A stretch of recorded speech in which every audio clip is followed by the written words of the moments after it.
Let's party.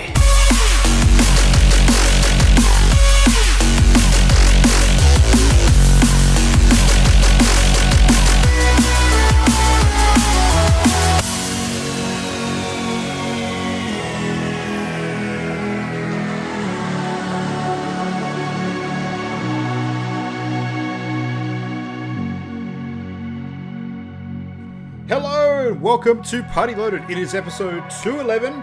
My name is Luke Retallick, and joining me tonight to chat about everything great in the world of video games, we have, making what the fuck kind of face is that, I don't know, Adrian Chia, down the bottom corner. What's going on, man? Hello. We also have Christian Paulson Brown and Matt, the Game Dad Diet, who is coughing his lungs out due to seeing a giant devil dong. Yeah, more on that, never.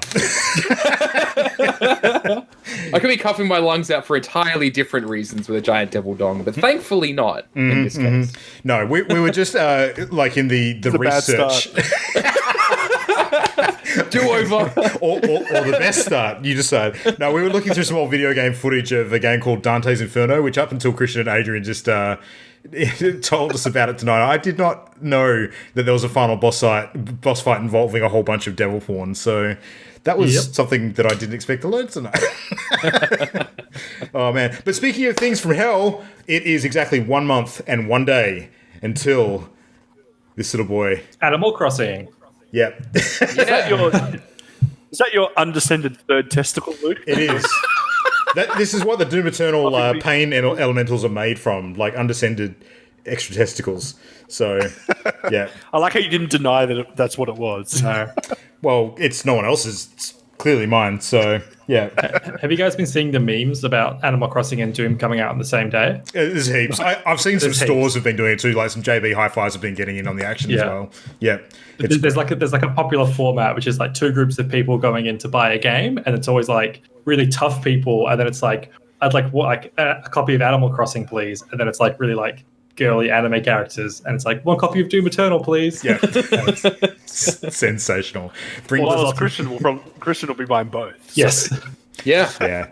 I must admit, I wasn't planning on picking up both, but I think I might actually do that now. But I'm not going to buy physical for Doom Eternal. That'll be an online thing. So, yeah. All I know, and I say it to Christian all the time, all I know about Animal Crossing is CH Pounder. Is the the actress. The dog, CH Pounder. No. KK Slider, he means. KK Slider, sorry. Just one. I was going to say CH Pounder sounds like the devil we were just talking about before the show. So, who's CH Pounder? He's from the Shield. She gets lupus. That's right. She's a character off the Shield. And she's the voice of one of like the spirit trees or something in Avatar. Oh, okay. James Cameron movie. Anyway, I wanted to say one more thing about the Animal Crossing Doom thing, which is, did you see that the Doom Twitter account like played into it today? No, that doesn't surprise me though, because the Doom Twitter has been on the money with regards to fun sort of marketing shenanigans, so they're always pretty good with that stuff. Yeah. Nintendo announced they got an Animal Crossing Direct coming tomorrow, and then the Doom account replied to that announcement saying like, will Isabelle be there? That's amazing. That's sensational. Yeah. Adrian, had a thought? I get it. I just remember seeing an image of Doom Guy handing a gun to the little yellow dog character. Yeah. Before I was like, I guess that's just fan art for some reason. It's because they're coming out on the same day. It's because they're the same day. It'll be right up there with the Doom 2016 Doot fan art. This will be like the new generation of memes. Yeah, be sensational. Excellent. But speaking of pounding on things, should we dive into some This Week in Gaming? Christian and Adrian, you have an event report. I understand. Yes. So we are reporting in, Commando. That's the Street Fighter V box art with Ryu making the I thought we were saluting our supreme leader. We went to the Street Fighter V tournament we mentioned last week at a local LAN cafe here in Perth, and it went as predicted. On which side? Well, I didn't win any games. Okay. Well, you only get two chances, right? So it's double elimination. So if you lose your first game, you drop into the losers bracket. If you lose a game in the losers bracket, you're out. So I went 1, 2, out. Did you win any rounds, or? I won 2 rounds, but like, come on. Okay, so at least you got some licks in. That's something at least. Yeah. But the important thing was I had fun. It's good. Yeah, that's the important thing. Yeah. I was going to show a photo of the event on here. So, Christian, you're in the bottom left, I think. So, was this the first or the second opponent that you faced? That was actually playing casuals after. Okay. So once the pack sort of thins out, people just start playing casuals on the setups, and that was really fun because that was quite educational. Because most of the guys there, or I'd say all of them, are better than me, so I can always learn something from them. So yeah, it was still a really fun experience, and I had no delusions of actually winning anything, so I wasn't disappointed or bitter or anything like that. It was good. Yeah, it's all about the community sort of networking meetup stuff, isn't it? Yeah, For sure. What was the tech setup like? Are they all running strict PlayStation 4s or? Yes, it's all PS4. They're all PS4s. PS4s. PS4s, yeah. In fact, the one Christian is playing on in that photo was my PS4. That's right. Ah, nice. So I brought it along. They send out a call to arms on the Facebook page requesting if anyone could bring along their setup, then that would be good. Just so that they had enough for those early rounds where they had the most number of players. So hang on, you're saying that Christian lost on your PS4? That's right. Well, no, because he wasn't competing on that PS4. He was competing on a different one. Okay. Yeah. All right. Yeah. How did you do, Adrian? Unfortunately, I also lost both my matches. I did win one match in that group. So game. I went game. I did win one. The terminology is weird because The terminology, yeah. So it's best 2 of 3 in the first bracket. In the first seed, I lost 1-2, and in the second seed, I lost 2-0. yeah. Okay. Because Other round. You get what I mean. each game is first to 3 matches, or best out of 3 matches. Yeah. Does that make Best sense? of 3 matches. That's That's 3 typically how it matches. goes. Oh, hang on. So Each match you've up. got one match consists of up to 3 rounds, and then you've got each game consisting of up to 3 matches. Is that how it is? Yeah, it's always best 2 of 3. So every match is best 2 of 3 rounds, and every game is best 2 of 3 matches. Gotcha. Okay, cool. Yeah. Cool. Yeah. Makes So I sense. mean, that'll do. Yeah. Best of 3 No within a one best of 3. cares. Yeah. The point is that I still lost. Yeah. Nice. And it was fine. But, I mean, it is worth mentioning that the guys down at Skate Portal. Pika, Pika, is the Perth Iron King Arena, which is like the name of the club that sort of runs the event. And some footage playing now of the Street Fighter 5 finals on the day. I don't know these guys' names, but they were all better than us by a mile. But they were all really lovely guys, like really nice. And even the guys that I fought, each one took time after the match to encourage us to come back and play some casual matches. And they I'm sure they gave Christian compliments as well. But the guys that I were playing were like saying, "Oh no, you've done really well. You've only been playing for a short amount of time. You did quite well." And I'm quite proud that the first guy was quite surprised that I managed to get that win off of him, even though it wasn't, a great deal. So, yeah, still had a good time, still had fun. Nice. Please come back so we can beat your asses again, sort of thing. Yeah, and Yeah. the Street Fighter 5 pool of players is much, much smaller than the Tekken pool. Yeah. So they are like on the lookout for new people to just get in there so that there's like fresh players, because there's actually not that many. They totally, really legitimately want you to get better, because then they can get more challenge and more experience in different matchups too, because there's so many characters, so there's only a limited number of people who play like each character. So it's good to have that variety to get more matchup experience. There's more characters than there are players. Yes, That's kind of nuts, actually. At this stage. Yeah. But So they probably just want a bit of variety as well amongst their competition pool. So yeah. but good fun, and a really good event. Like run really well, nicely advertised, great sort of back end. I found so very easy to join in and jump in, and considering it was our first time, I thought it was really good. And someday we'll make it to top 8, Adrian, and we'll get on stream. Someday. Someday I will be there, babe. Someday I will be the one. I don't know the words after. Yeah. We've all got to stay quiet, so he just keeps going. Yeah, I was not going to pull you out of that ditch. No, it's all I don't good. even know the name of that song, but there you go. That was No, it's definitely the thing with like small sort of tournament communities like this, like a rising tide floats all boats. So it's the same sort of thing when we were engaged in a lot of miniature gaming tourneys. Like, more people skilling up, the better for everybody ultimately. So that's really good. Yeah. So would you say that Tekken's the highest population sort of fighting game community in Perth? Yeah. Absolutely. Yeah. Unfortunately. Oh. Yeah. I mean, it makes sense. Perth is full of mouth breathers. So. Exactly right. Exactly. It's WA, of course. Tekken is right up there. Yeah. At the moment, it's Tekken at the top, and then Street Fighter, then Mortal Kombat, Dead or Alive, Samurai Showdown, and then everything else. Oh, Dragon Ball Z Fighters. But Grand Blue Fantasy Versus is coming out soon, or it's just come out, and so that might get popular.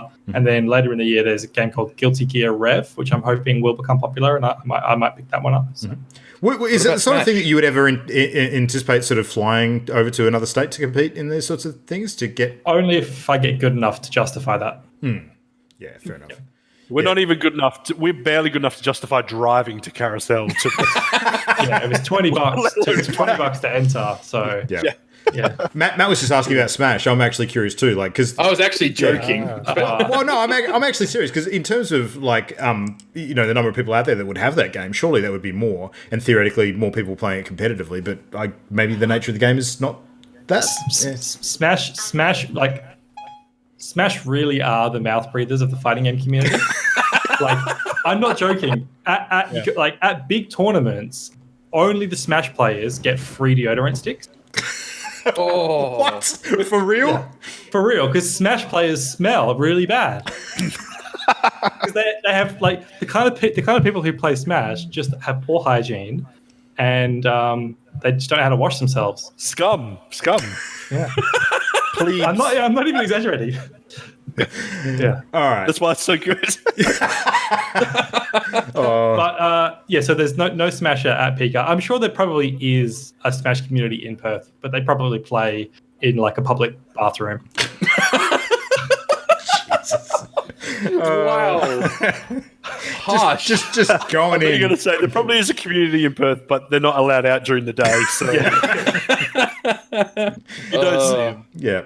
Oh, no. All right. Well, anyway, aside from calling out every possible minority group we can think of, did you guys get any other gaming in during the week, or is 20 focus pretty much it? I finished Control. Oh, I don't have much to add. There's one good sequence towards the end of the game that's like a cool moment, but overall my feelings on it remain meh. Pretty much the same, yeah. Interesting. I played some more Undertale, but that's it. Undertale. I played more Undertale and then restarted Undertale because turns out I was playing it wrong, so I just did that. Yeah, there's a lot of different ways to play that game, if I recall correctly. Don't spoil anything. I've been told it's because I actually managed to get this far without knowing anything about it. Like I don't know anything. Oh yeah, that would make the experience way better. Yeah. Do you think you'll continue with it? Yeah, I aim to because I'm literally not playing anything else except Street Fighter, and there's only a certain level of enjoyment you can get out of a fighting game. Yeah, something more. So and it's not that long either. Yeah, I did look it up, so that was part of why I figured I'd keep playing it because it's not too long. If it was like, I don't know, 15 hours long, I'd say like, nah, fuck you later. Yeah. So, yeah. Which is weird when you think about it. Like 15 hours in terms of what we've done for many, many years in the past. Not that big a commitment, but these days, compared to not really. shiny hunting. Yeah, exactly. Well, if that's the bar by which we're putting this up against, holy shit, Adrian, you could play like a double run of Persona 5 with all side content. But let's move on from my shiny hunting. All right, well, I've got a couple of things to talk about tonight. So I was actually informed by a good friend of mine and listener of the show during the week, Jason, who's submitted content a number of times for us before, that a game that is one of my personal favourite JRPGs of all time actually came out on Switch in December as part of the Super Nintendo back catalogue, and I totally missed the announcement. I had no idea, and I'd actually been waiting for this and was shocked that I didn't realise it had happened. So I, as you guys know, I've been looking for something I can play on public transport that doesn't have an online component required. So this was perfect, and I jumped in and I grabbed Breath of Fire 2, which is from way back in the day, it's a very nostalgic game for me, sort of prior to getting into the Final Fantasies. Like, this is one of the early JRPGs that I really, really loved. But Breath of Fire 2, for me in particular, I wouldn't say it's got as good gameplay as some of the other games of its ilk. Like it's fine. It's very grindy, like particularly by standards back then. But in terms of like the style of game and the characters and party of 8 sort of setup and that kind of thing, it's familiar. Like if you played those sorts of games before, you know what kind of thing you're getting into. But the thing that I love the most about it is that the cast of characters were really interesting. Every single one of them was compelling in a different way, and the story itself was fucking killer good. Like it was mostly revolving around a kid who basically has like descended from like dragon lineage. He's basically like if you think D&D Dragonborn, you're not too far off. It always is with Breath of Fire. Yeah, exactly. But the way that it sort of happens and the intro to the game actually throws a whole bunch of really interesting questions that sort of get explained at a good pace throughout the game. And they start off in this really cool sort of black and white sort of I guess dream sequence that you're not quite sure is real or not, involving you as a kid sort of going and having this encounter and then coming back to town and basically everything you ever knew, it has been changed and like nobody recognizes you and all this other bizarre stuff, and then that's when the game kind of starts. But it's sweet. It's really, really good. I'm sort of remembering a lot of the story as I go along, and I kind of know what's coming up, but not exactly in terms of the timing. But one big theme throughout which captured my imagination a lot, and I've actually been trying to incorporate this into past D&D campaigns that I've run, is like the theme around like an ever pervasive religion that's actually run by evil forces, but doesn't appear like that on the surface. And the way that kind of manifests across the world is like a really compelling part of the story as you start to sort of peel back layers and discover what's really going on. So yeah, they do a really good job of it. It's probably one of my favorite RPG stories ever. So yeah, that's been a ton of fun. But the other thing that I've been playing with, as I mentioned to you guys, and this is one that I was really not sure how I was going to go with, is Dreams just came out. So I picked up Dreams, and I've been playing some Dreams. So Dreams on PS4, for anyone who's not been keeping up, is basically a game design engine in a game. So it's by Media Molecule, makers of Little Big Planet, which attempted to do something similar sort of back in the day. Little Big Planet's probably 8 years old now. I think it might be.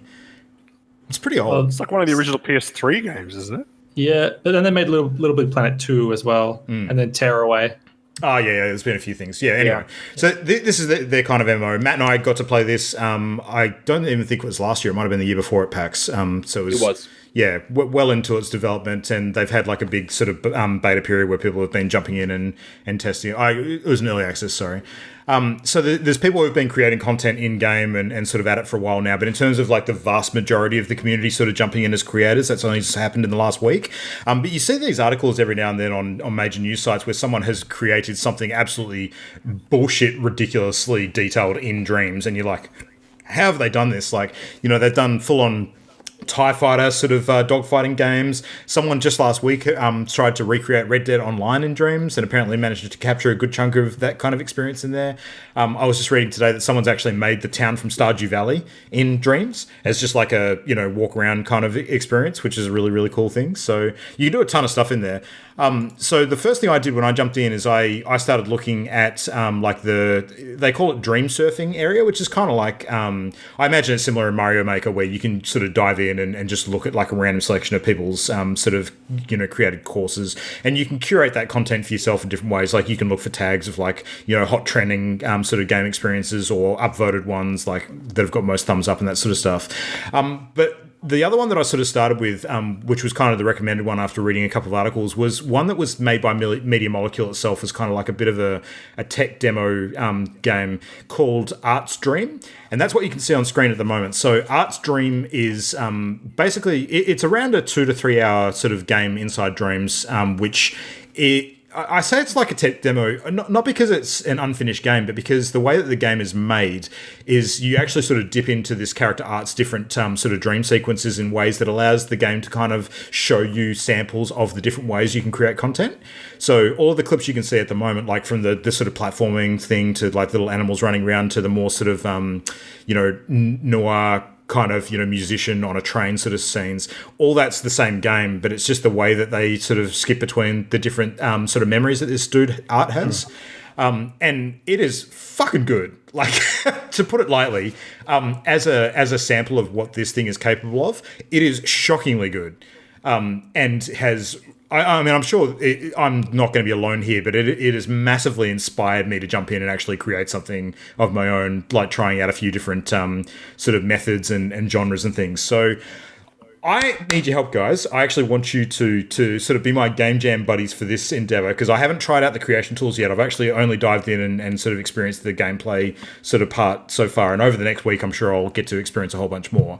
I want you to collectively now, just on the spot, come up with just a single theme for me to use as like my kind of palette for the next week or two as I build something. So give me a theme. What's something I can build to? Think of Game Jam style, like where this year's theme was repair and last year's was like coming home or whatever. So what's something you think could be fun?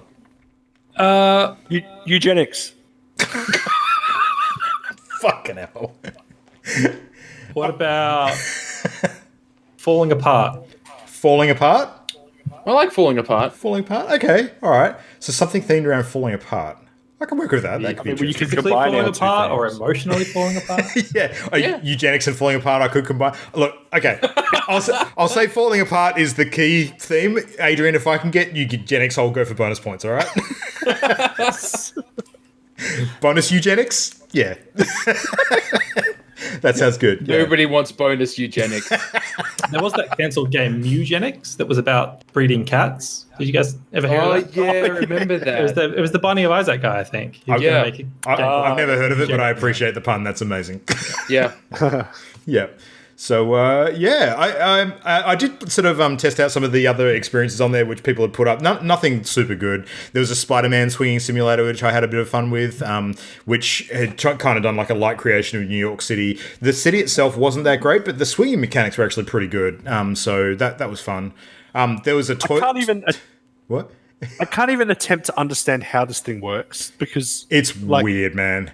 It's super weird. Like, I might actually do a stream at some point just to sort of Can run you just through. make anything? I don't understand how it could. Yeah. Yeah.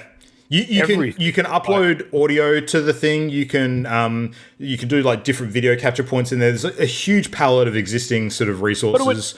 It would have to be if you're able to create any kind of game with. You can't design your own assets, can you? Yeah. Yeah. Yeah, 100%. You But, can like- design your own assets from scratch. You can also take somebody else's game that they've designed in Dreams and save a copy of it and then change it and edit it. And That's build off it. insane. That's is. insanity. That's too much to give normal people. Dude, Yeah, it is it- absolutely insane. It is That's a too game. much. There's a reason I don't why like I it. have no interest in it. Yeah. Like it is my day job. Like it is a fucking game engine.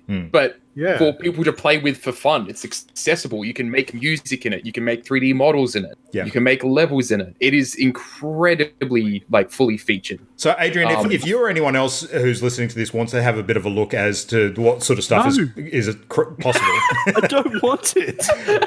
there's a site. much. There's an official site which is like a curation tool on the web for looking at content. It's at indreams.me. You can go there, and that's actually a good way to sort of research stuff outside of the game platform itself in terms of what people have created. And I'm sure that over the next week or two, especially, there'll be a ton of stories on news sites about some of the new things that people have done. But one of the things I've actually been tempted to try is, again, coming back to D&D, actually trying to do like a mini movie of one of the encounters in my D&D session in Dreams. I think that'd be really fucking cool, just as like a bit of a showcase. So if I want to make a JRPG where the protagonist is a turtle wearing a monocle in a rowboat and his friends are 4 different colored ponies with different types of machine guns on their heads, I can do that. and Yeah. and the shell comes off and falls apart because he's practicing too much eugenics. Yes, you can do that. Yeah. Make a Crazy. capitalist crab, Adrian.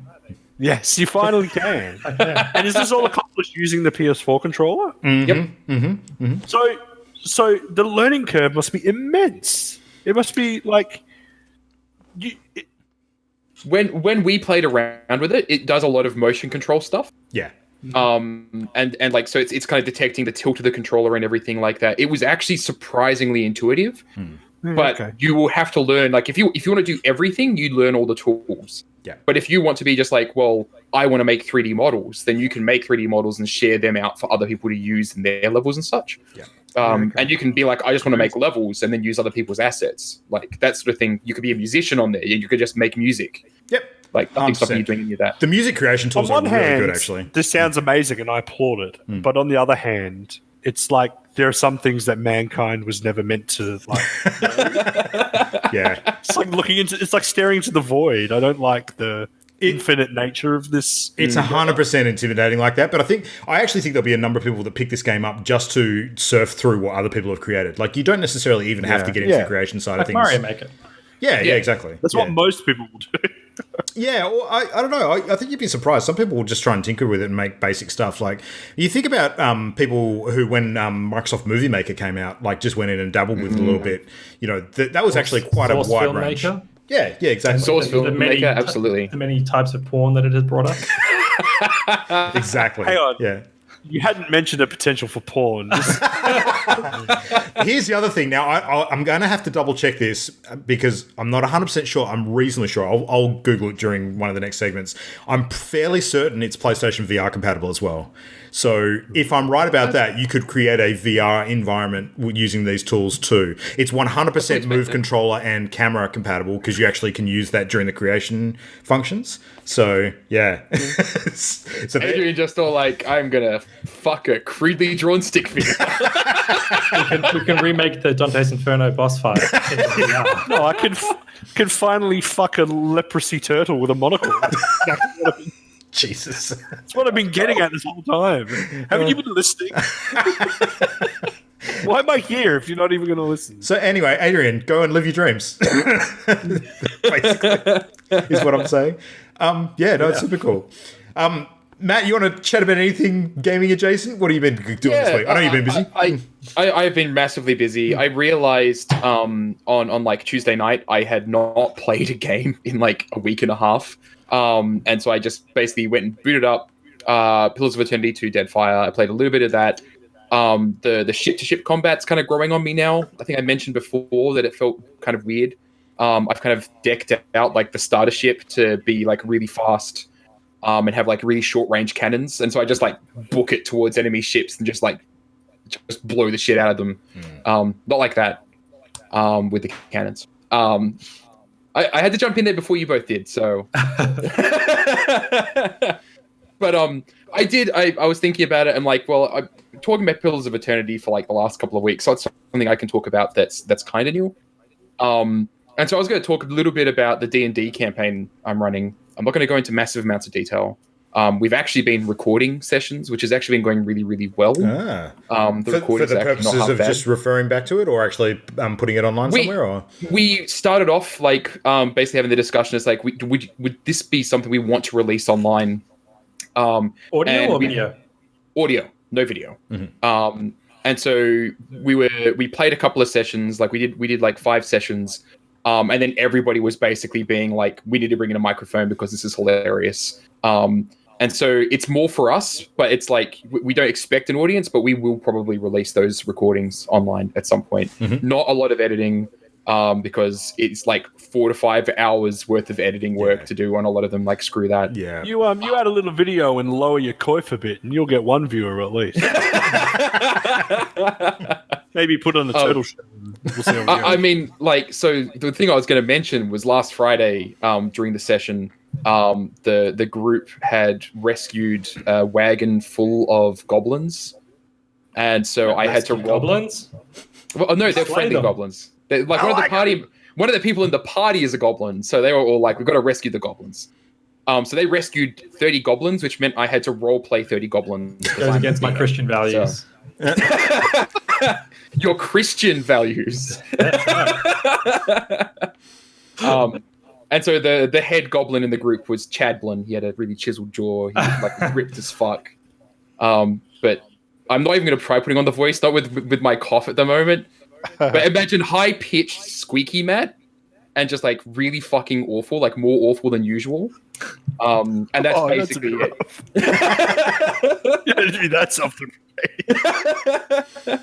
But yeah, no, that's actually been a ton of fun. We've got a really cool party and everything like that. That's one of the things I do consistently week over week. But like we're a software games kind of podcast, not let me talk about my awesome D&D campaign and annoy the fuck out of people podcast. So Yeah, absolutely. You should actually. I'm now going to try and incorporate 30 goblins into this streams game. There we go.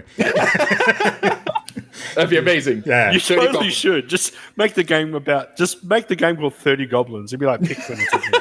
Just control a horde of 30 goblins. yeah. And this Instead of one horde, the character. horde is gradually falling apart. It's like musical chairs, but with shenanigans. So And one of the goblins has to be ripped. Like lemmings. Yeah. yeah. Like lemmings, but with goblins. Yeah. And they're all Yeah. they're falling apart because they have leprosy, bestowed upon them by a wizard who believes in eugenics. Instead of like together. using things to save them, you have to use things to kill them. Okay. Yeah. That sounds like a Lemmings kind of experience. Yeah. This We could just be made a interesting. game, boys. Yeah. I'm a game developer now. Don't even need to do it anymore. Yep. Yeah. But Absolutely. yeah, that was me. I didn't do a lot, so Yeah. Nice. Yeah. The job's a good one. All right. Well, let's dive into some news for this week. So now, Christian, I think you should probably start because this one is going to require a bit of time to explain, I think, and I kind of need to understand this. So Maybe. Yeah. So a couple of weeks ago, a week or two, a patent got filed by Sony for, what do they call it? They call it an in-game resource surfacing platform. Now, what this is, it's the concept of an AI system, or like an algorithm system, that will adaptively detect when you are, say, struggling at a certain point in a game, and then suggest that you buy something that will help you overcome that obstacle. okay. Or you can actually request a solution to the obstacle. So the example given is a kid playing a game and he says, "Hey, PlayStation, how do I defeat this boss?" And then the PlayStation says, 80% of players defeated the boss using this item. Would you like to buy this item? Yeah. This is Yeah. I get now what you meant about dystopia when you put it in the chat. It's awful. And like, so the AI comes into it in that like games aren't designed with, if the player like struggles in this area, recommend this item. It's that there's a system in the background that's tracking how many times players die at this point, and of the players who succeed here, what items are they using, so that it can adaptively suggest those items. So it's like learning as the community plays games. It's learning where people get stuck, where people, that sort of thing. And I just think that it's creepy. Yeah. And yeah. it opens up. There's the obvious thing is like worries about abuse as far as like manipulating difficulty to encourage purchases. Like going back to arcade games, where arcade games were obviously intentionally brutally hard at certain points, so that you have to spend more money to continue. It's basically like paying for a continue in a home console game is how I kind of feel about it. Yeah.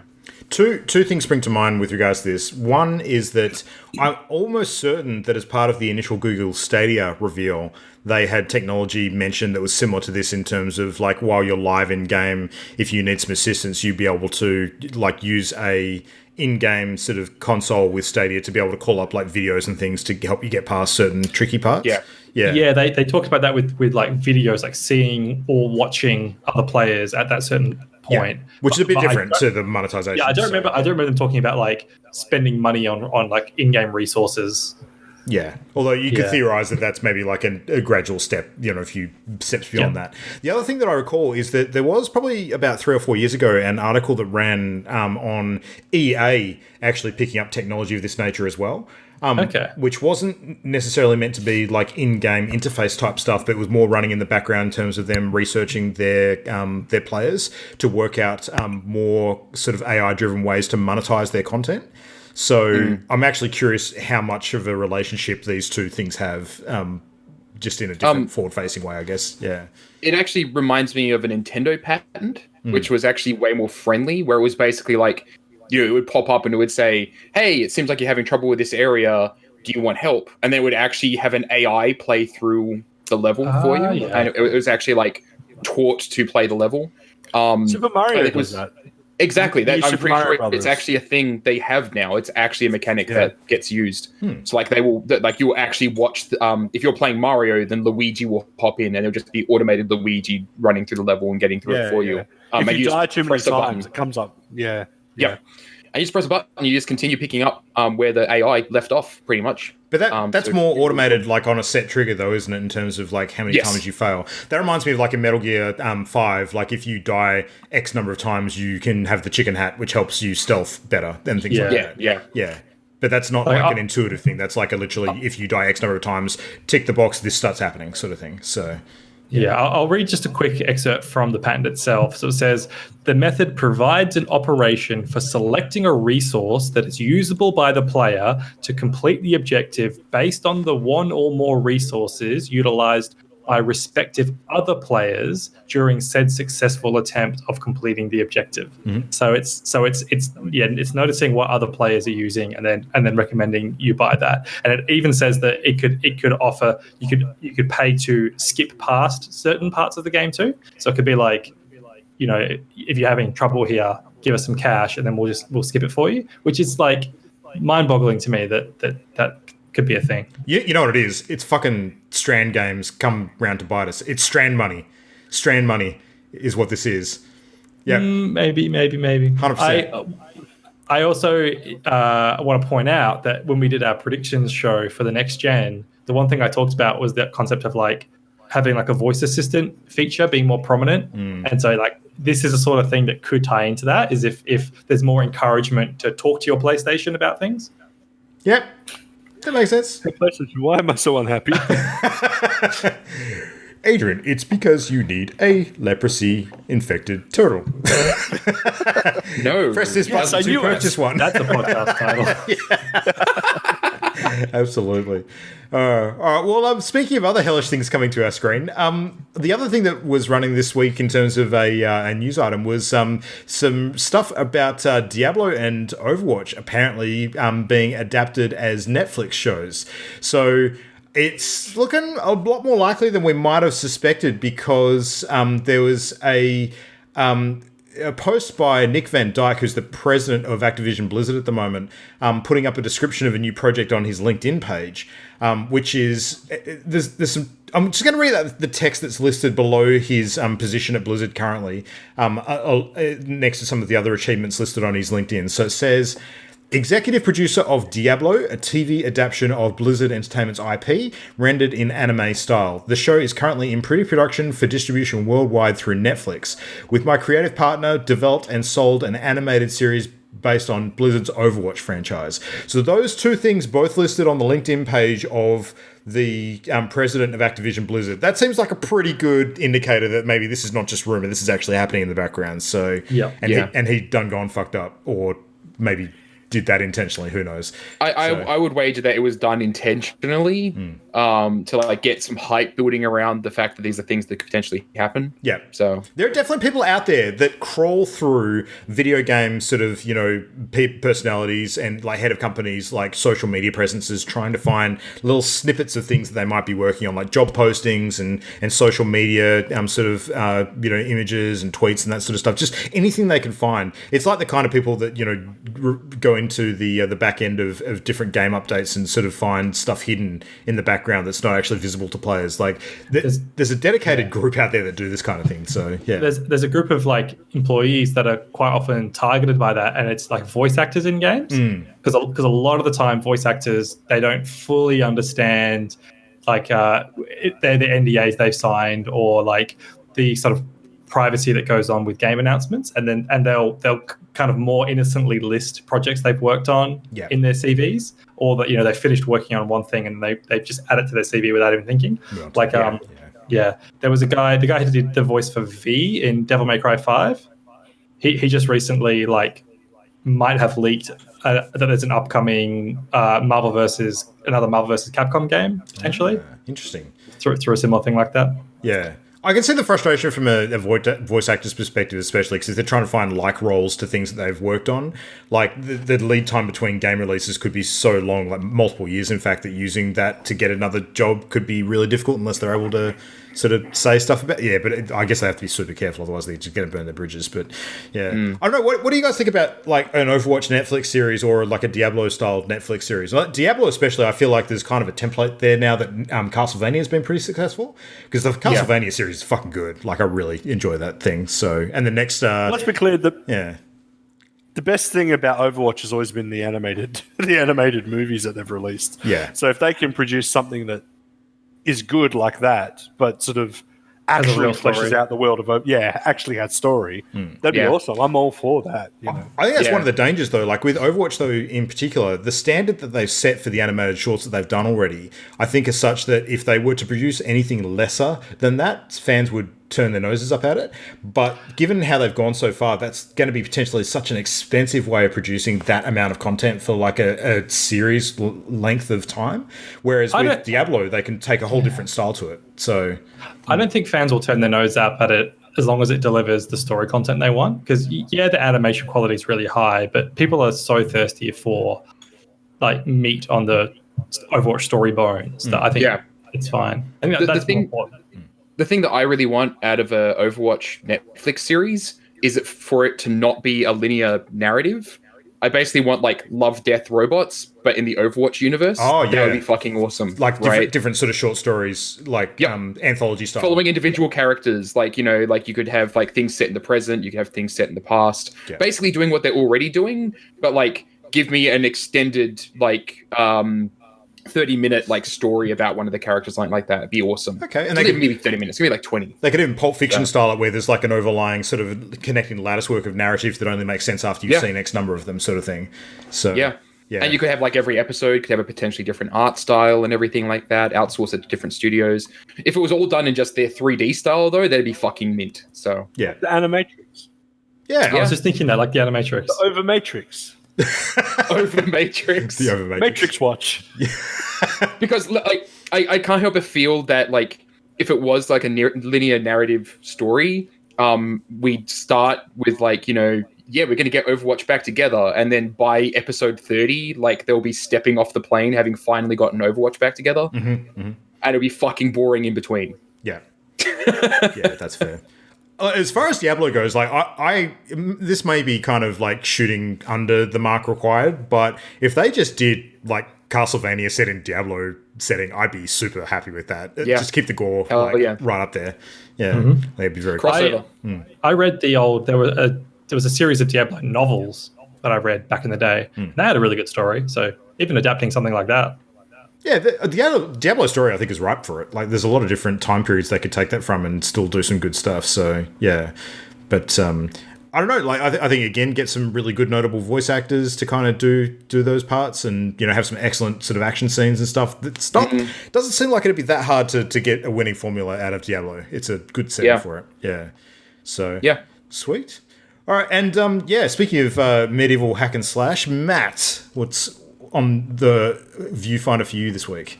Yeah, so this is more news about news that we're going to have later. So I'm going to be very, very brief. Baldur's Gate 3 is getting a gameplay reveal at PAX in not too long, which is really exciting. Larian was talking about like stuff behind the scenes, showing off a whole lot of things. They have a freaking set, which is really weird. Like they actually have built a set with models and everything. It's going to be interesting because like Baldur's Gate is always going to be a top-down thing. It looks like they're doing a lot more detail than that. This is all assumption. We'll know more very, very shortly. So, given how much D&D research they'd be having to do for developing this game, I'm sure they'd probably be playing D&D in studio with all that gear too. So yeah. You are your character now. We're just going to run around in the set. Yeah, 100%. Well, look, if you were working there, wouldn't you? Oh, fuck yes. Yeah.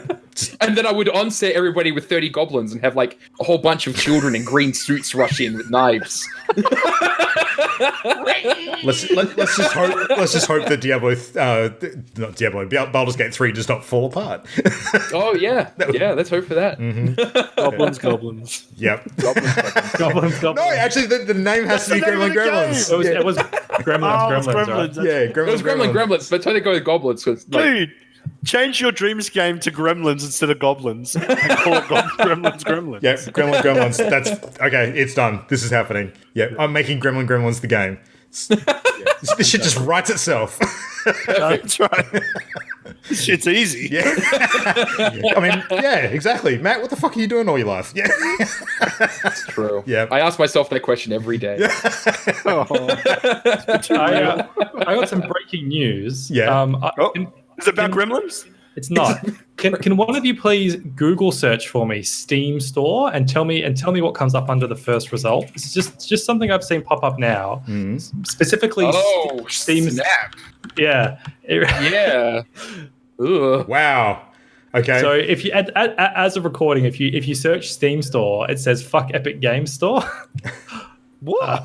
Yeah, I don't know. What happened? Something about the metadata maybe on the Steam website. Somebody's hacked the metadata. Yeah, but yeah, it says "fuck Epic Games Store." So that's pretty funny. That's hilarious. That is kind of funny. Yeah.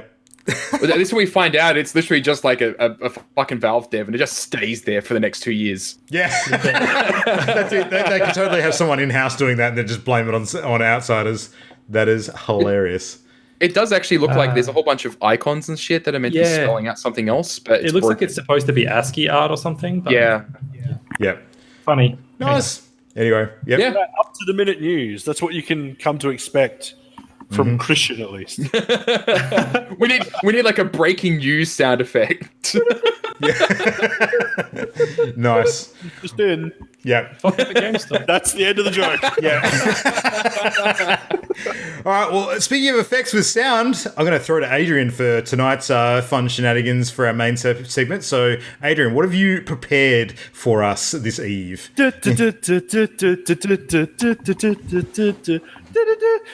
I don't actually have proper intro music, so that'll have to do.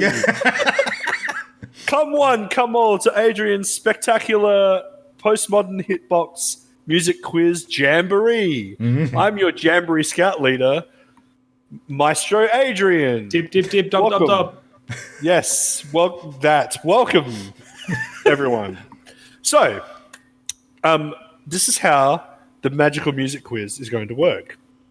I have 2 categories of songs. I'm going to play them for you, and we're going to. You're going to have to identify the song, and in some cases, some other details about the song as well. So, does everybody have a piece of paper and a pen? Now, listeners at home, you can also play along and keep track of your score and see if you can beat one of the 3 musical geniuses present with me tonight. Now, this is all video game music, correct? Yes. So, the theme of this evening, I'll just explain how this sort of came about and what sort of got me thinking about it. So, I was in the car and I remembered a particular video game tune, and I was like, "Hey Google, play this tune." Oh, my phone just responded. I said, play this song in the style of this. And lo and behold, it managed to find a track. And I was like, I'm digging this. This is a real, as the young ones tend to use, banger. I'm going to enjoy listening to this as I drive around. And I did. And I got thinking, I wonder what other video game tunes have been adapted to be played in different styles. So I thought that might be a good premise for a music quiz. So I volunteered to run the quiz tonight on the podcast and regretted it later because it was much harder to curate than I anticipated. So now we have the results of Adrian's failed music quiz. That went down pretty quickly. So I hope we're all ready. So with that lead up, how could I not be? Yes. I hope you're excited. So for the first category, we've only got 2 categories. For category number 1 this evening, what I want you guys to do is I'm going to play the tracks and I want you to identify the game that the music track is from, on occasion, the specific level that you might hear the music, and lastly, what is the music style that it's currently being played in on the music? Style? The style of music, that's right.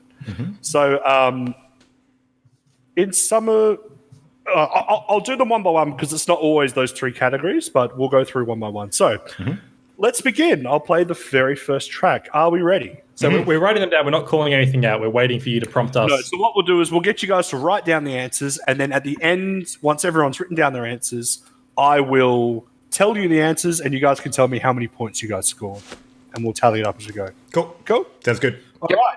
Track number 1. Here we go. Hopefully this works because it was a pain in the arse to jury rig this whole system. So let's see if it plays. Are we ready? Here we go.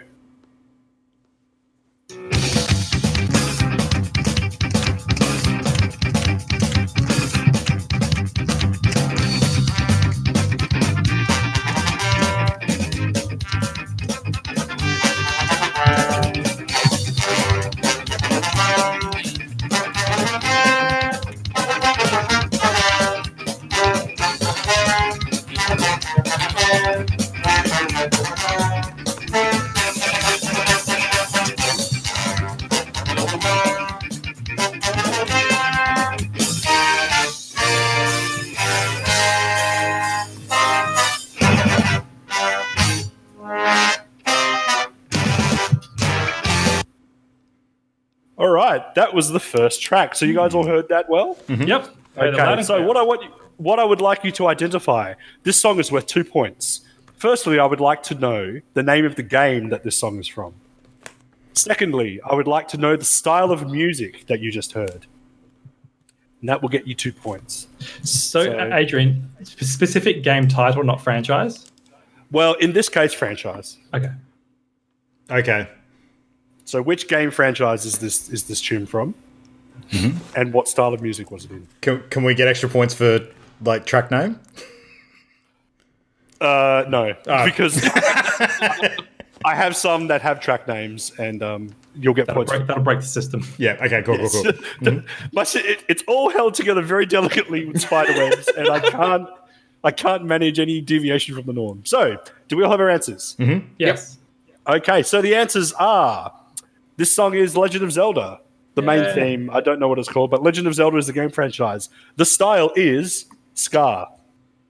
Oh, ska. Okay. Ska. Interesting. Yep. Legend of Zelda and ska. So I had big band jazz. Actually, my camera's I had getting big reversed. jazz. That was ska. Not quite. Clearly ska. Yeah. hands down ska. I put down specifically Link to the Past Hyrulean theme. Okay. Well, no points for that. Get So Christian on 2 points, Luke on 1, and Matt with 1 point, I believe. One So as everyone well. got the name of the song? Right. All right. Yep. On to song number 2. Here we are, gentlemen.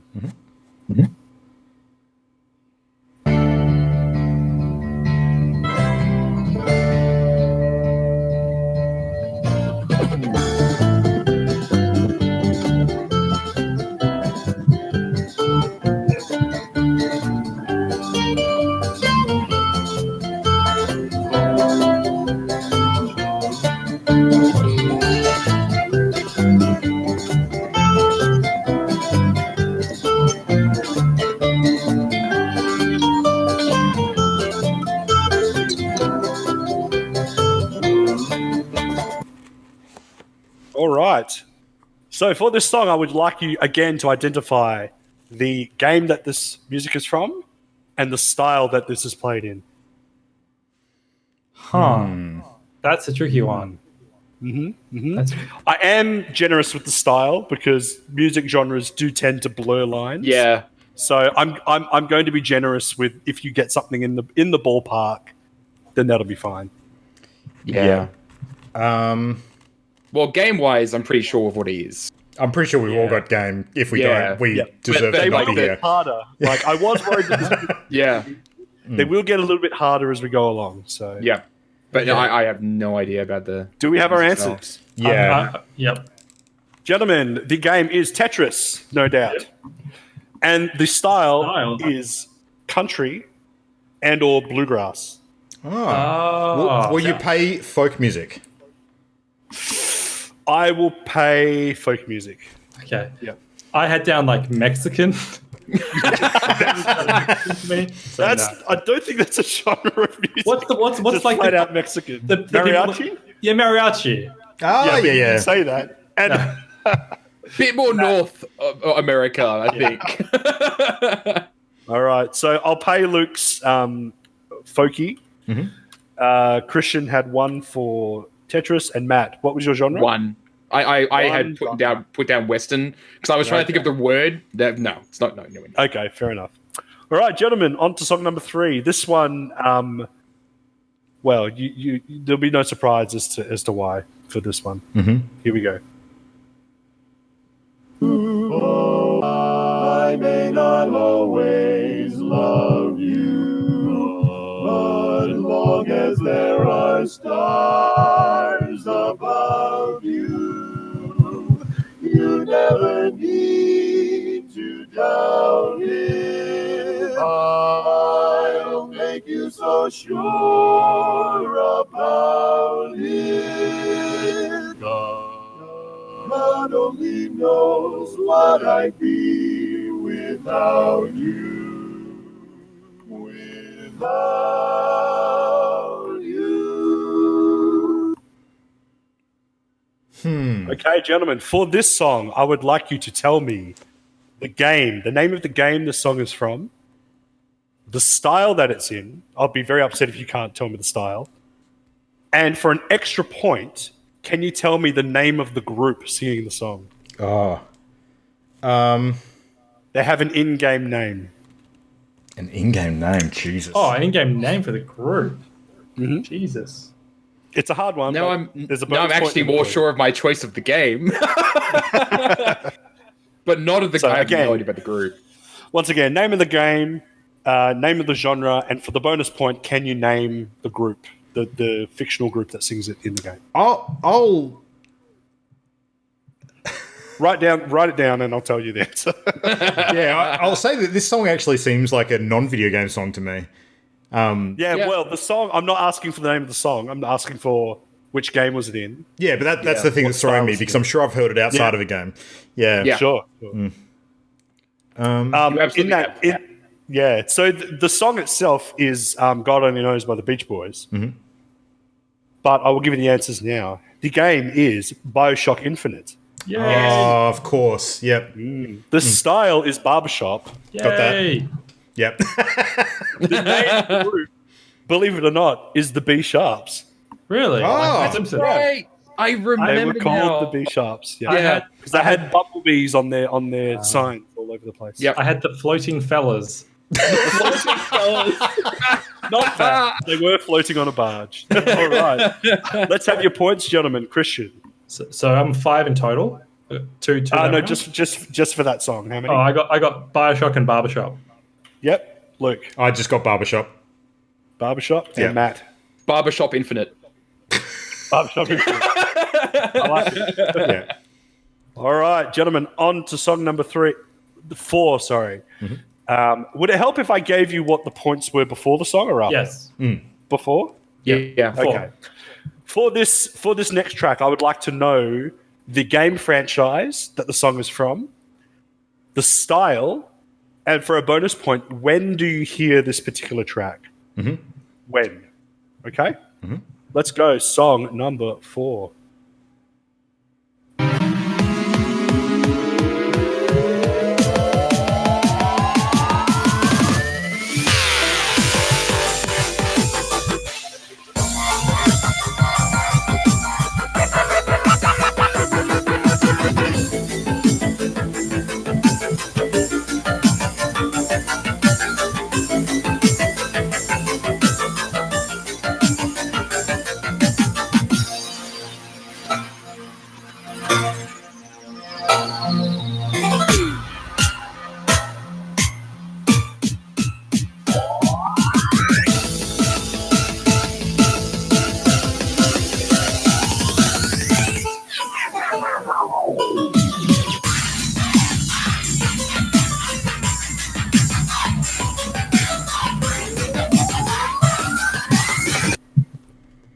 All right, gentlemen. So, the name of the game franchise, the style of music, and when do you hear it? The answers are Pokemon. Yay. The style is dubstep. Yay. And you hear this during a Pokemon battle. Yay. Yep. All right. Would you accept boss fight? I will accept boss fight. All right. I had gym battle, but then I crossed out gym because I was like, I was trying to think what the general battle theme was. I was like, I'm pretty sure that was it. Sure, Yeah. it is. Would So, you accept drum and bass or electronic? I will. You don't get those fat drops with drum and bass and electronic, though. What does the council think? What's the? What Hey, he's my competitor, man. One I'm would gonna say no. Actually, one No, would say, too generous. I've been too generous up to this point. yeah. I mean, one who So, doesn't Christian, we have understand 3 these genres of points. music might say that they're all the fucking same anyway. But Yeah. Okay. Luke, how many points? I got 2. I got dubstep and boss fight, but my guess was Mega Man because I didn't quite pick up the Pokemon. Yep. And Matt. 2. 2 Pokemon points. and There you battle. go. All right, gentlemen.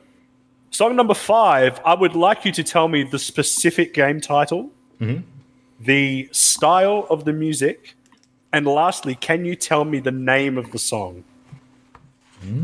Song number 5. Here we go.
All right, gentlemen. Song number 5. That was Do we the have writing our an answer essay. written down? Would you like some extra time? Give me 1 second. I'm trying to. There's 2 styles I'm deciding between.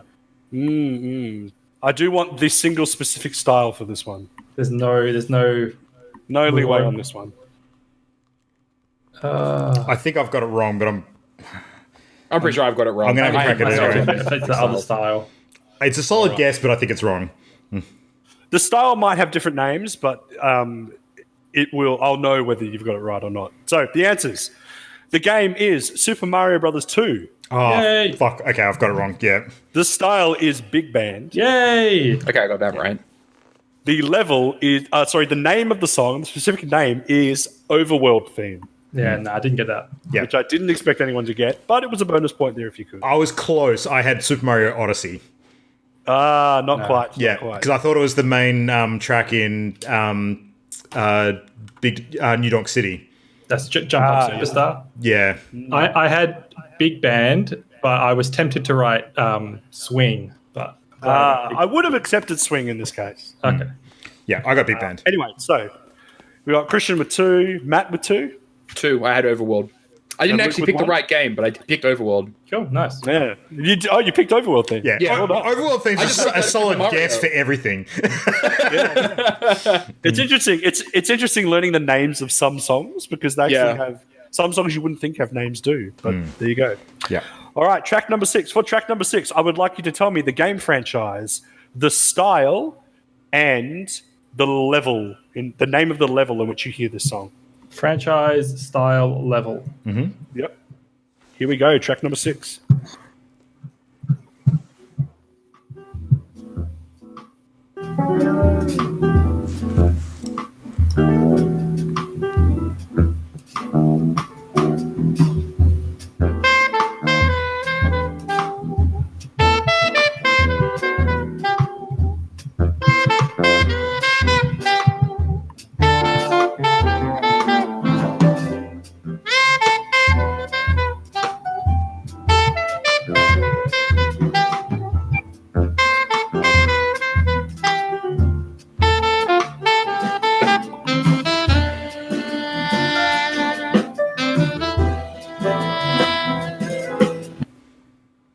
Gentlemen, track number 6. Do we have our answers ready? Have my answers ready?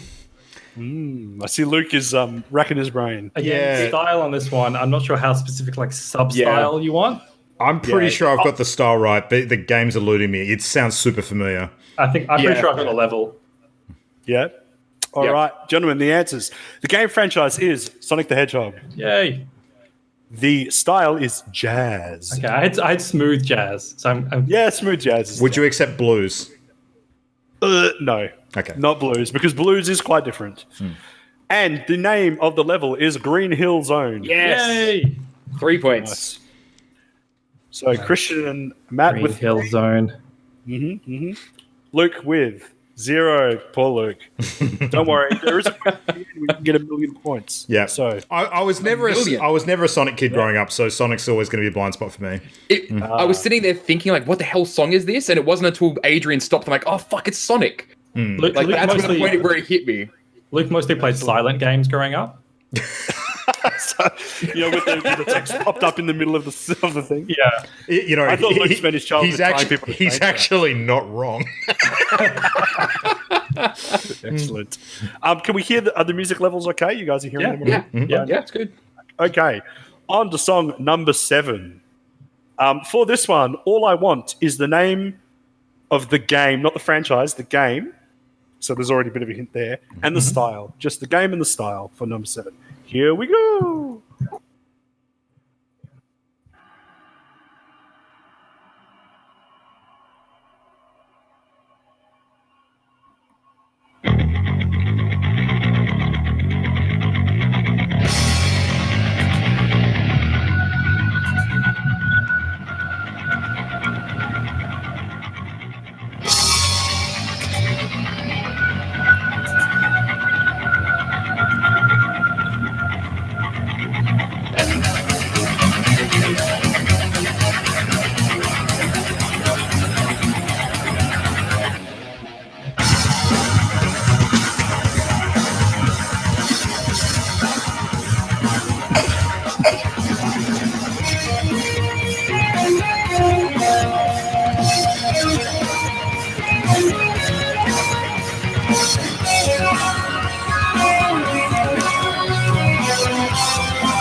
Gentlemen, I would like the name of the game and the genre of music, please.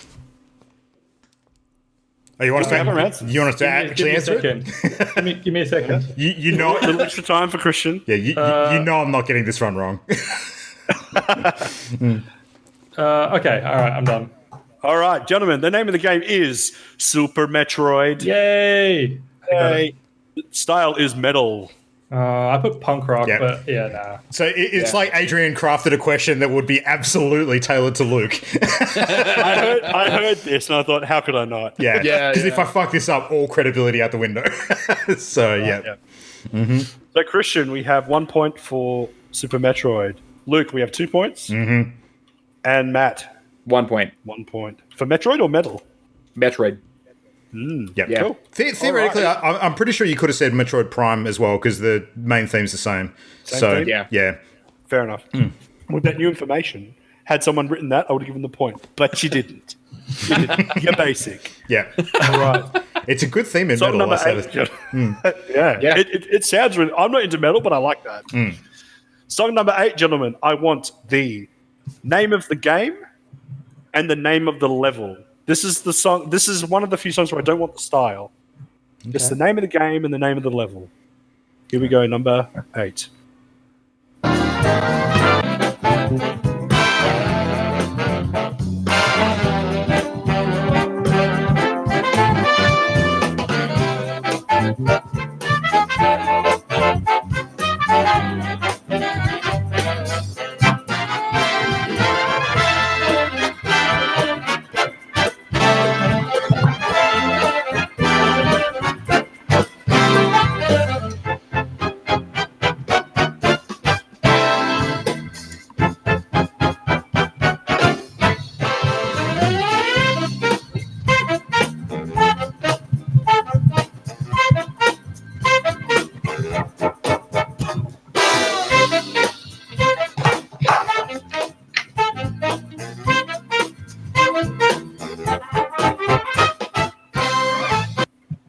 All right. Oh, God damn it. This is going to infuriate me. I know it. But before you reveal this one, I did scratch out an answer, but I've already written my real one there. So Okay, no problem. What did you scratch out, Christian? I want to know. not saying. Okay.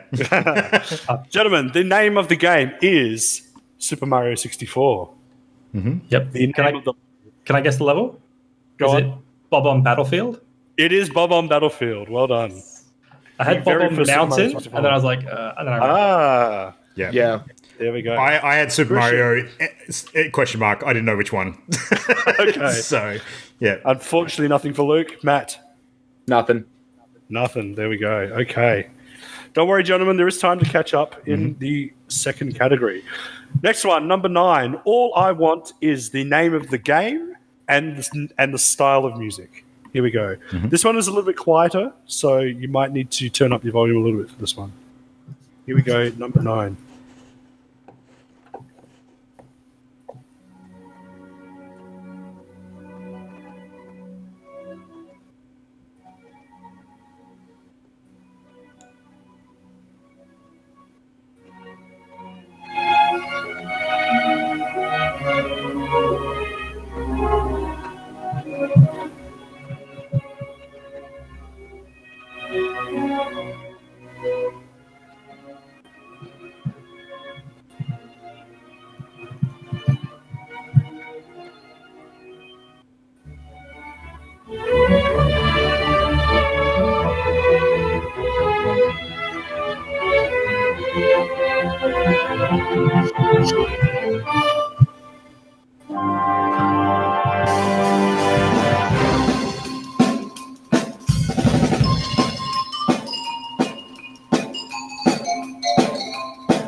That's awesome. That's awesome.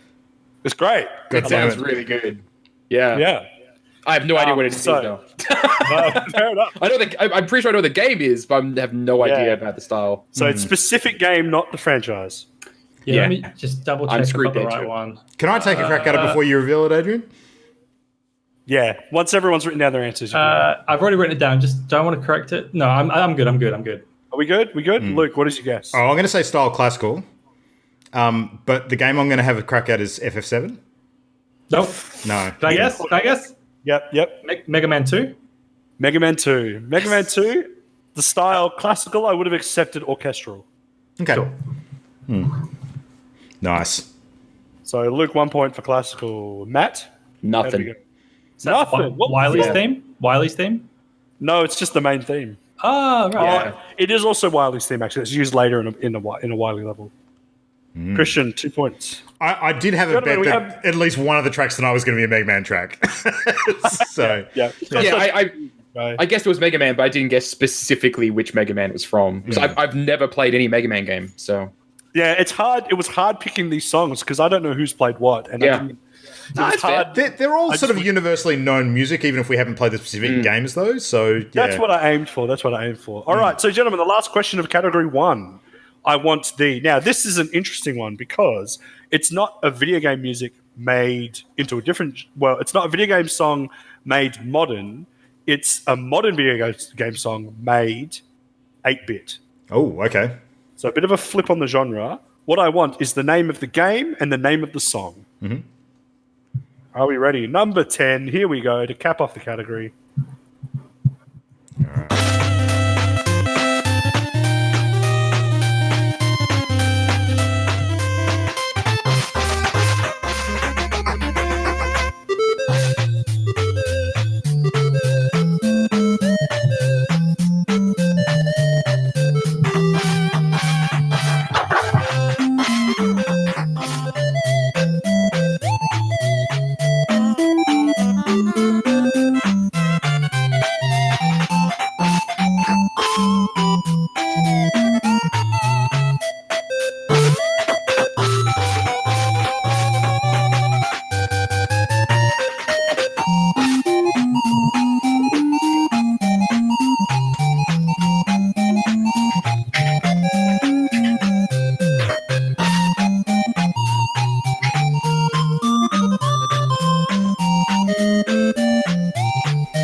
I hope lots of people tuned in and saw us all dancing. Isn't that one of the best 8-bit tunes you've ever heard? That's It's fucking really great. good. That song is made for that kind of translation, though. That's really I know, good. it's perfect. Yeah. Yeah. Gentlemen, it sounds like we all might know what it is, but let's read out the answers anyway. We have the game Super Mario Odyssey. The name of the track, I want the exact wording. Jump Up Superstar. Jump Up Superstar. Yeah. Well done. There you go. I did not get the exact name of the track. I was actually going to call it the Odyssey. The Odyssey? Yeah. She does say that in the lyrics, so I can understand why you would think that's the name of the song. Yeah. Christian, 2 points. Matt, how'd we go? Nope. No, Points. nothing. It was sitting there on the tip of my tongue. I'm like, I know what this is, but I can't pin where it's from. Yeah. Yeah. That's it. The actual track I'm in the repeating too game much. is very repeat listenable. It's fucking great. Yeah. It's good. It is, and I love the original track because it's a big band song, so Yeah. love it. And the and the actual the lead up to it in the game is very cool as well. Yes, absolutely. All right, gentlemen, on to category number 2. Once again, we have 10 songs.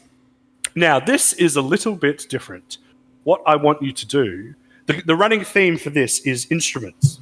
So, what I want you to do for the first song, name me the name of the song, which also happens to be where you hear it, and what instrument is playing this song.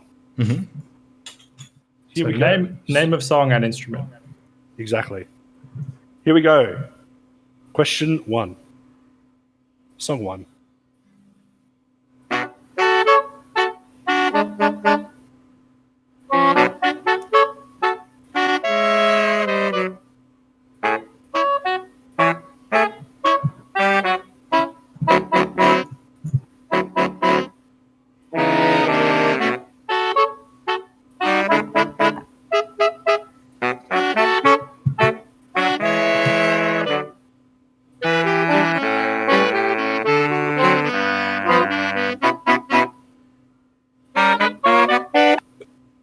There we have it. Gentlemen, I would encourage you not to look at the chat because I just realized people are going to be playing along in the chat. That's all right. I'm trusting you on the honor system. I've got to minimize. So Yeah, all good. So the name of the song / where you hear it, kind of the same thing, and what instrument is it being played on? It is a group of instruments, but they're all the same instrument. I've got saxophone as the instrument. I've got clarinet. Clarinet, Matt. I got trumpet. Trumpet. Luke gets the saxophone. Nice. The name of the song / channel is Wii Shop theme? Me Channel. Me channel. Okay, that would not have gotten that. No. That's did my not get that. console. Yeah. I've heard it Yeah, so so many we got- fucking times, but I still could not pick it. I thought everyone would get that one, so I'm glad I Well, stopped. it was in the news a while back when they were shutting that service down, wasn't it? Like people saying that it was Yeah. something they were going to watched- miss. There's amazing memes online where people just fuck with the song. And it's I love it's it. really funny. Like that's where I've heard it from. So Yeah. So we have Luke on 1 point, Matt and Christian on 0. For that So, one. fun fact, I knew it wasn't a trumpet because I used to play at the trumpet. So, Oh, really? I did back in primary school. yeah. That's interesting. Okay. Number 2. Here we go. For this one, I want. Here's a 3. This is a triple pointer. Oh, baby, I want triple. a triple pointer. I want the name of the game. Give me the name of the game. What is it being played on? And what is the name of the level? No, the name of the song. Sorry, the name of the song. Game, instrument, song. The name of the song and the name of the level are the same thing. So here we go.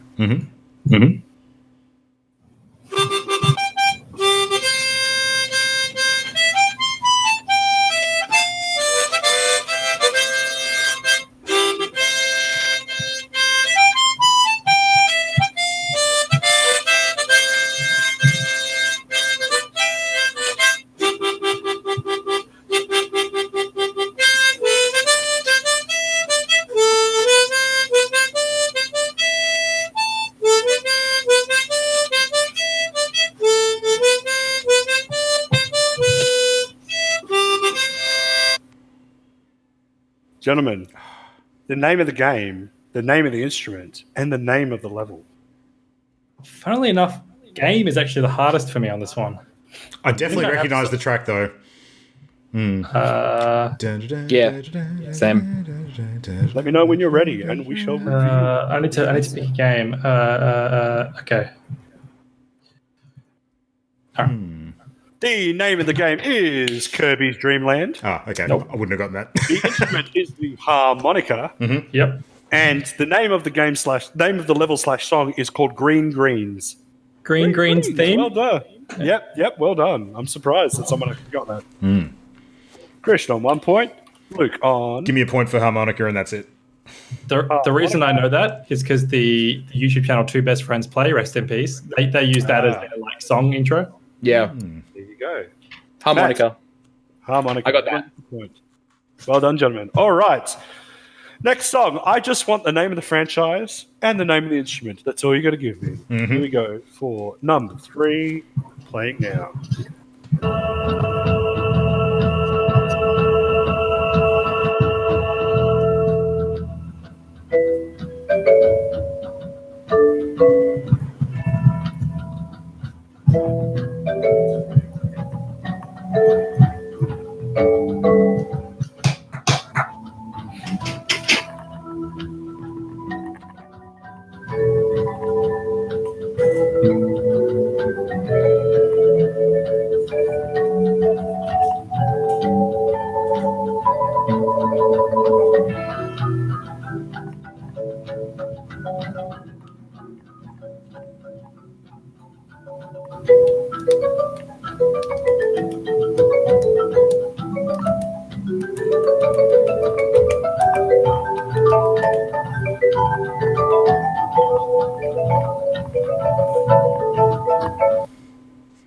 All right, gentlemen. The name of the game franchise and the name of the instrument. Do we all have our answers? Yeah. Yes. And I will tell you the answers. The game franchise is Halo. Fuck. The instrument is the marimba. No. Yeah, I wrote down xylophone. Yeah, I wrote down xylophone as well. All Yeah. right. I was like, I know for a fact it's going to be a different instrument. I'm pretty sure a xylophone is metal, a marimba is Yes. wooden. Yeah, that's why I was thinking. The funny thing is, the reason that I started picking up on that super quickly is not because of the Halo theme, but because of the fact I'm like, when I was back in World of Warcraft, we used to moo that all the time. So what that? We used to moo it. Moo. Moo, moo, moo, moo. Moo, moo, moo, moo. That's what I assumed you meant. So did we all get the Halo theme? No. Yep. Yep. No. So 2 we got yeps. 1 for Christian, 1 for Matt. Again, Halo, bit of a blind spot for me. So Let's move on. Oh. Yeah. Move on. All Yeah. right. Number 4. Here we go. I want the name of the game, the name of the instrument, the name of the song. Again, a bit of a quiet one. You might want to turn it up a little bit for track number 4. Here we go.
Gentlemen, do we have our answers? No, can I have one more second? 1 more second. I've got 2 instruments. 2 instruments I'm deciding between. It is a hard one, the instrument. Yeah. All right, I'm gonna change. I don't know how to spell it. All right. Okay. We have the game Skyrim. Yay. The Yep. instrument is the lyre. Oh, I had I have harpsichord I had as well. harpsichord. Oh my god. Are you guys thinking of a harp? I started with harp, and then I just went, no, it's fancier than a harp. It has to be a harpsichord. What is a piano? Yeah. I thought it was like a piano that had like more stringy sound. stringed piano. That's true. It does. Yeah. It does. It has Yeah. a tinnier sound. I didn't The know name a of the harpsichord was a song piano. is- Dovahkiin theme? Dovahkiin theme, not actually the name of the song. It's called The Dragonborn Comes. Okay. Yeah. Yeah. He sure does. I wrote. Do we all have Skyrim at least? Yeah. Yeah. Yes. We all got Skyrim, so we all get 1 point. Next song, number 5. What is this being played on? Can I just say that What last is- track ruled? That was really good. Yeah, it's cool, Yeah. right? It's nice, yeah. Name of the game, name of the instrument, name of the song for number 5. Here we go.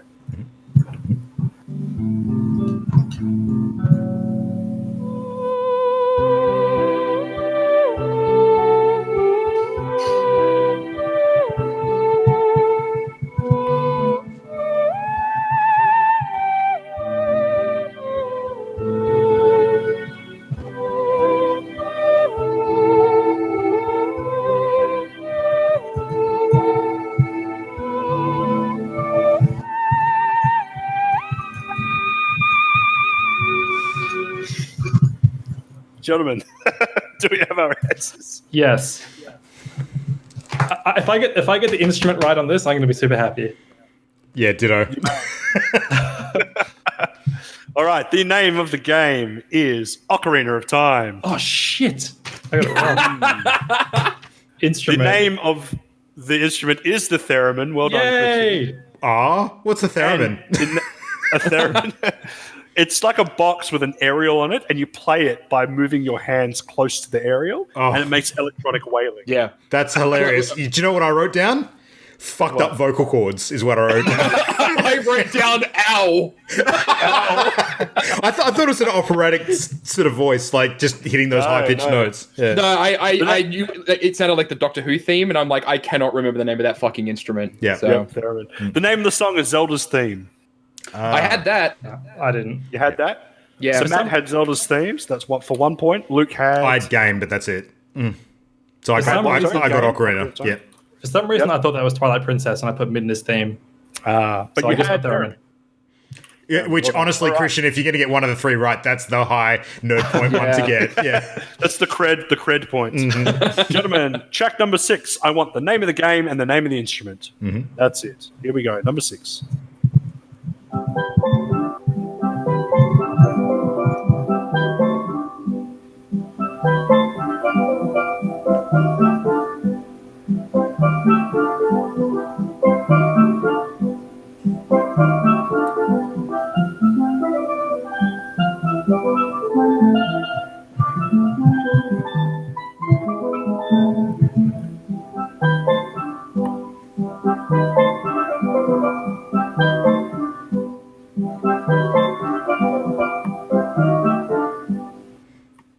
Gentlemen, the name of the game, Sound like the the Rugrats name theme. of the instrument. It does sound like the Rugrats thing. Yeah. Are we ready? No, sorry to hold. No, more 'Cause time. I think that there's a proper name for that instrument, but I can't remember the proper name, so I've just written down something. I've just given up. I've given up Something on racist, remembering probably. stuff. Yeah, the instrument I'm Yeah. pretty sure is wrong, so I've gone way simple, but yeah. I'm going to kick myself when I hear the real name of that instrument. I've not even written down anything. I'm not even trying to guess. I'm just like, no, I can't. The name of the remember. game is I- Earthbound. Oh, fuck. Yeah. The name and instrument are the steel drums. I put Caribbean drums Oh, technically true, but not the name of the instrument. because you know what I'm getting at. Do you know what's Yeah, really yeah. funny? I actually saw an episode when I was really, really young of Sesame Street where they actually made a set of these.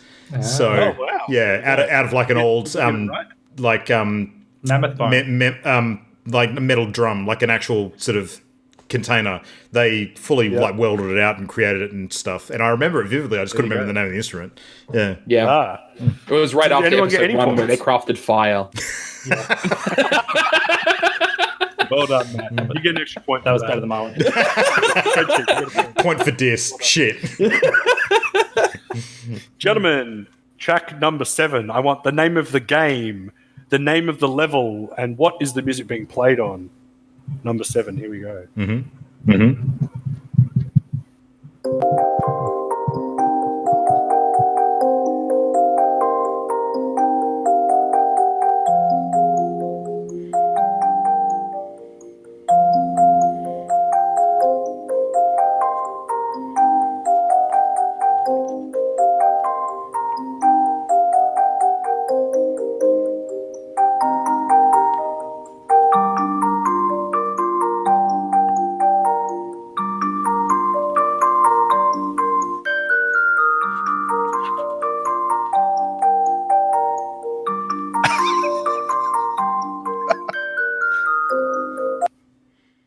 I can see Christian writhing in agony as he tries to recognize I know this one, but I don't know it. himself. Hang on. Oh. Shit. No. Okay, gentlemen. The name of the game is Crash Bandicoot. Damn it! Yep. Got it. This game. The name of the level is Insanity Beach, if you happen to know. I had written down beach. Beach? No. Yeah. No. I This is knew it one wasn't the full that name of the takes place on level. beach. Yeah. But yes, it was on the beach. The instrument is a music box. I had written down music box. Oh, nice. Matt had music. No, box. you, I had written down xylophone first, but then I had written down Blank. music Blank. box. Adrian, you said what's it being played on, and I wrote down Discord. So You get -1 point. I'm putting it in the Shit. spreadsheet. Did you get any of those, Luke? yeah, I got the game, but not the level. The game. And Matt, you got the...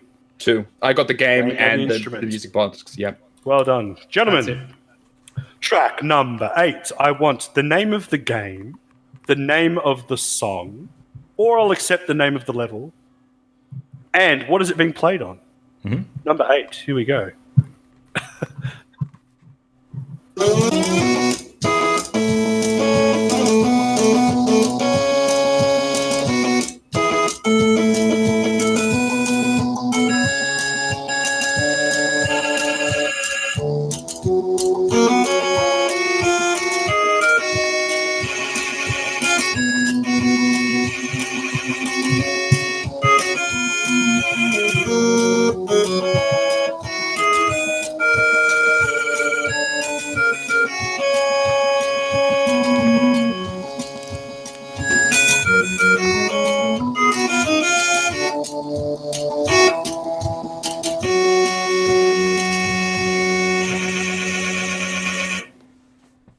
Gents, I will let you know a secret.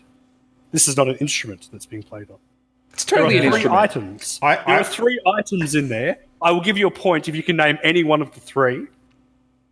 I will play it one more time for you because it's a bit tricky. Thank you. Are you ready? Yeah. There are 3 things making the noise. You can pick any one of them and give me what it is, and I'll give you a point. I'll be ready. Again, one more time.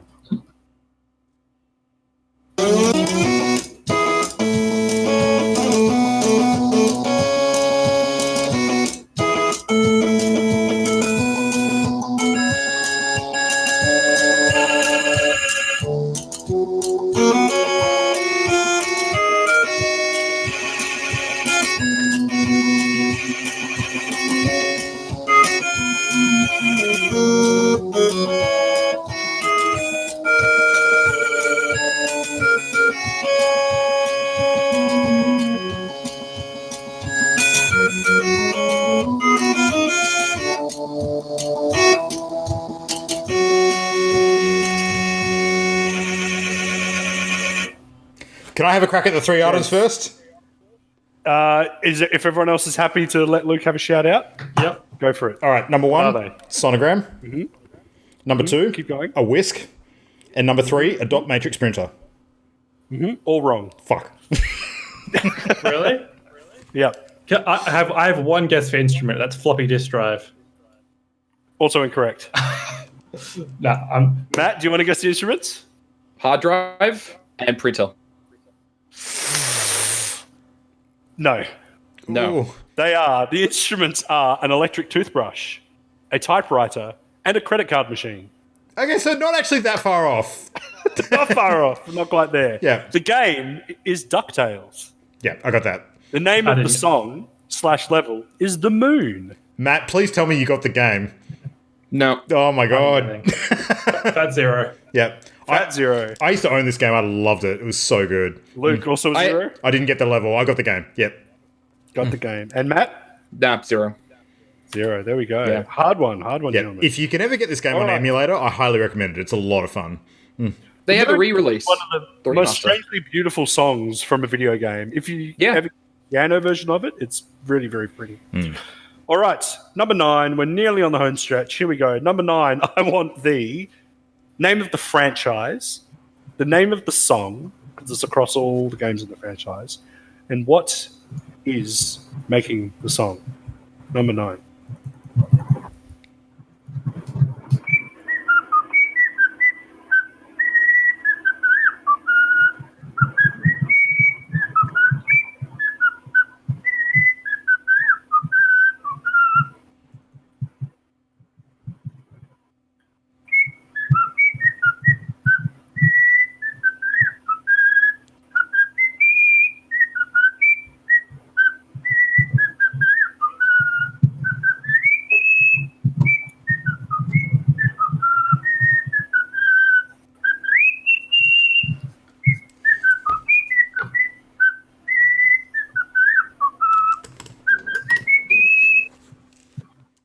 Gentlemen, Took me a minute.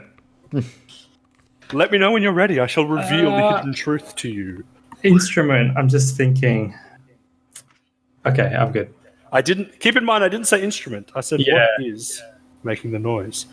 For the game, we have the game franchise, we have Final Fantasy. The song, we have the Chocobo theme. Yeah. And it's a cockatiel. Yes, a Oh. parrot. A cockatiel is a parrot. Will you accept I'll play bird? parrot. Will you accept Wirral? bird? I'll accept bird. Yeah, I'll I accept bird. actually wrote cockatiel and scratched it out. And Well done, well done. Well done, Christian. Nice.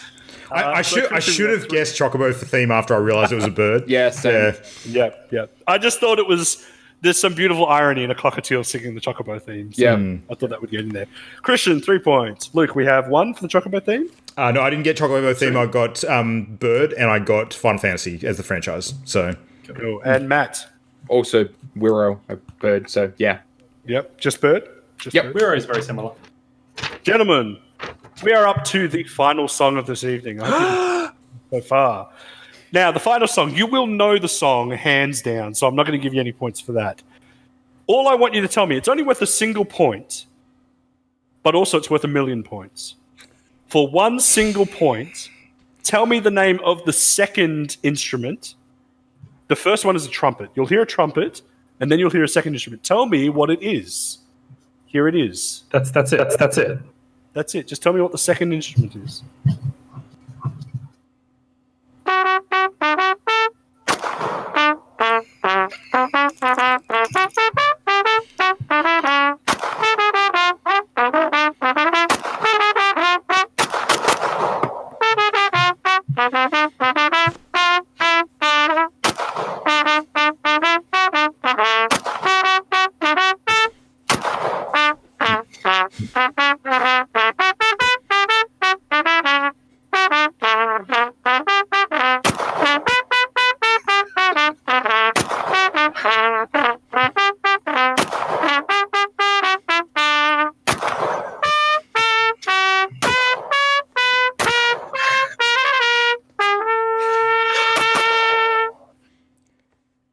If I get this right, I'm very- I I'm very reckon happy. I reckon I can take a shot at it. It's from Super Mario Rampage.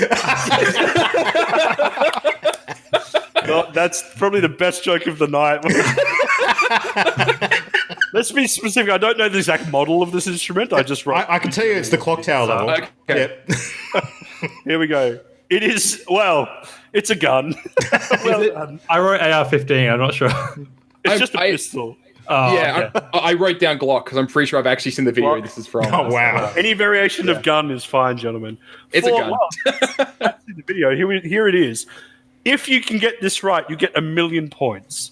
It is a YouTube video where the man is playing a trumpet, staring at the camera while shooting a gun, and there is a special message attached to the video.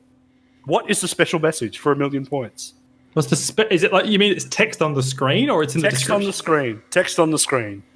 Have a guess. What was the special message? Okay. For 1,000,000 points. I remember it being really fucking weird. Are we ready, gentlemen?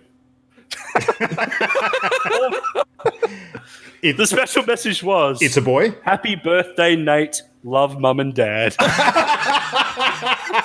Yep. Perfect. America. Perfect. And that, gentlemen, rounds up our musical quiz for 2020. Hey! Well Give done. me a moment to tally your points. Talk amongst yourselves. I can So- provide background music if need be. Adrian, I'll say the only disappointment for me this evening is that you didn't squeeze a Castlevania track in there somewhere. Yeah, I tried to. I did Google Castlevania tracks, but it was hard to find something that fit. Look, in all fairness, I probably would have gotten it a little easy, so for the other guys, probably better. That's a good mix of like fairly notable older stuff, but not super ancient in most cases. Yeah, I think it covered a good breadth of games. Yeah, I honestly feel like even if there's games here that you haven't played, like Skyrim's a good example for me. I've never actually played Skyrim, but I know enough about the game and the music that I knew instantly it was the Skyrim theme. So, yeah. There were so many games there that like the music is similar to other games that I was just like, the number of times I wrote down fucking Zelda. Like I'm like, oh my god, like, come on, frustrating. Gentlemen, I have the winner. The winner of the fantabulous postmodern hitbox musical quiz is, drumroll, Christian Paulson Brown with a grand score of 28 out of 49 Nerd. But Nerd. we have a tie in second place. Really? With Luke and Matt on an equal 20 points. I think we need a tiebreaker. I think we did Oh too. no. In order for this tiebreaker to occur, I will sing a song. The first person to buzz in with their name and tell me which game it's from will get the point. Sorry, Are you ready? just testing Can I my buzz buzzer. in? Just testing my buzzer. No, you won already. You don't get to buzz. Are you ready, gentlemen? Ba, ba, ba, ba, ba, ba, ba, ba. Matt. Uncharted. Uncharted. Matt takes second place. Well done. Matt ends on 20, Well 21 done. points. Nice. Gentlemen, I hope you enjoyed Postmodern Hitbox. Yeah, it was was really good. good. That was awesome. Yeah, Very good. good job, man. I tried. Oh, He's we muted lost himself. Adrian. No, he's gone perfectly until the last moment. Broken it. He's muted himself. Well, that's a hilarious place to end it. So, Yeah, that's on that That's note, amazing. at least it broke here. yeah, that's like Adrian, chef's kiss. Mwah, beautiful, beautiful timing. Love it. Anyway, yeah, if you've enjoyed tonight, and hopefully you have, because it's something a bit different to us, let us know. Yeah, he's back. Yeah, You're back. Welcome back. that was hilarious. I closed the software that I forgot putting everything together. I ran through the spider web. I'm sorry. Oh my god. That's hilarious. Let us know your favorites. Usual places, mailpartyloaded.com, at Partyloaded Show on Twitter, Partyloaded on Facebook, and everything, of course, linked via the hub at channelendgame.com. That was awesome. Yeah, I am going to go, after we finish the show now, and go and listen to the full, unedited version of the Odyssey theme, I think. That's the thing I really want to do right now. The takeaway for you? Yeah. I'm glad I could bring that little bit of musical fun. Yeah. Well, I'm going to see what kind of musical fun I can cook up in dreams between now and Yeah, well. maybe not next week. I think this might take a little longer than a week to tinker with, but we'll see. We'll see. Probably. We'll see how many gremlins with leprosy I can squeeze in. That's up to you. Exactly. Dear God. Yeah. All right, well, tournament stuff over with now, guys. What's the next big pursuit, sort of, Adrian and Christian, for you? Undertale, obviously, for Adrian, but yeah, I don't know. Getting better at Street Fighter. Get better Street Fighter. Knocked out Control. Got some other fun stuff. We've got new games dropping soon. Like, I'm sure there's some stuff to look forward to. But I don't know what's next on the list. I'll have to check the schedule. It's pretty slow. Yeah, pretty slow up until March, which we're about to dive into. So, yeah. Go through your library and find something old and play that. Yeah. Sure. One of the aforementioned musical entries tonight, perhaps. Yeah. Maybe go play Mario Odyssey if it's put you in the mood. Oh, God. Nice. All right, well, anyway, do that. Have some fun. Play some games. Enjoy yourselves. That's it for us tonight. Thank you, everybody, for listening. Thanks, Matt. Thanks, Adrian. Thanks, Christian. We'll see you all next week. See ya. Bye-bye, Good night. everybody. Bye. Later, gang. The Party Loaded podcast is a Channel Endgame production. For this and more great gaming content, bookmark channelendgame.com.